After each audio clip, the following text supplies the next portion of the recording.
Here's how to activate Windows 10. First of all, go to your desktop and click on the search button on the taskbar.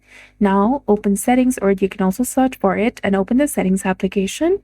Go ahead and tap on system.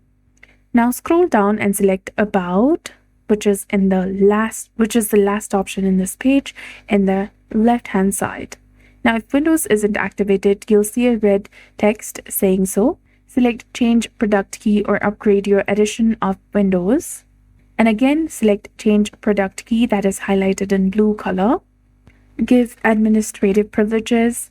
And here you simply go ahead and enter a product key. You can buy one from Amazon, eBay, or another website. Then click on next and your Windows will be activated.